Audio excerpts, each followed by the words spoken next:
Когда в 2000-х увольняли людей из-за постов в соцсетях, это казалось дикостью. Но в 2025 году лайк не под тем постом может стоить вам работы.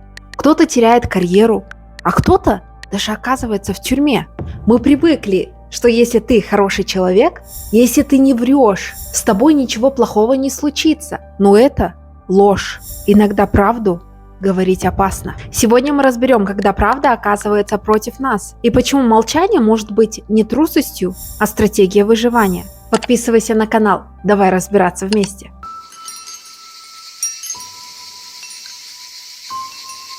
Могли ли вы представить, что достаточно одной фразы, одного твита, одного комментария, чтобы ваша жизнь кардинально изменилась? История первая. 20 февраля 2025 года. Учительницу в Алматы уволили после того, как она раскритиковала систему образования. История вторая. 6 декабря 2024 года. Заскринили сторис коллеги и пошли к менеджерам, и девушку уволили из-за сторис в Инстаграм. История третья. Моя история. В 2020 году я опубликовала пост в Фейсбуке, в котором высказалась о том, как работодатели в Казахстане выжимают все соки из молодых специалистов. Через день я получила гневные комментарии. И бывшие коллеги обвинили меня в нанесении ущерба репутации компании, крича капслоком: «Ты кусаешь руку, которая тебя кормила». An employee goes viral talking about what it's like to work at Dollar General. Basically, my employer found my TikToks and really did not like that I was sharing my salary and stuff like that. This woman just got a new tech job. She shared her salary on TikTok and was let go. Тогда я поняла, правда нафиг никому не нужна.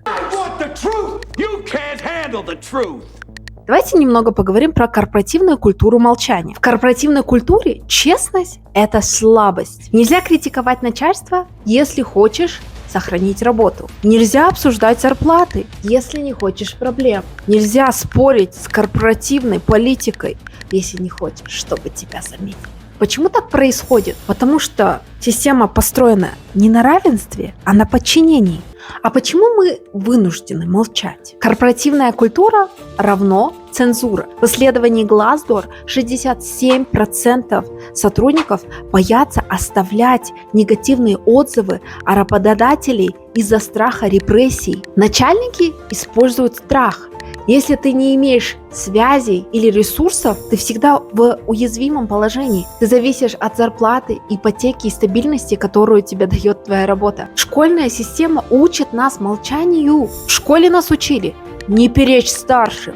Тебе сказали – делай. Работодатели просто пользуются этим воспитанием. Уже получается, что молчание – это не выбор, а вынужденный инструмент выживания в системе, где власть всегда у сильного. Вопрос не в том, стоит ли говорить правду, а в том, почему правда стала риском. Мы привыкли думать, что честность – это добродетель, но история показывает обратное. Давайте быстренько разберем пару историй репрессий за слова, как мир всегда карал за правду. Пример 1. Средневековая Европа. Высказывания против церкви – смерть на костре. Галилео Галилей. И все-таки она вертится. Домашний арест до конца жизни. Если твои идеи не совпали с официальными, ты исчезал. Пример 2. Советский Союз. Критикуешь систему – лагерь, либо психушка. Не высовывайся. Это было не просто правило, это была формула выживания. Пример 3. Современность. В 2013 году американский аналитик Эдвард Стоун раскрыл правду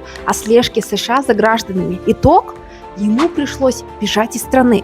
Теперь он изгнанник. Правда не сделала его героем, правда сделала его беглецом. История показывает, что правда не спасает.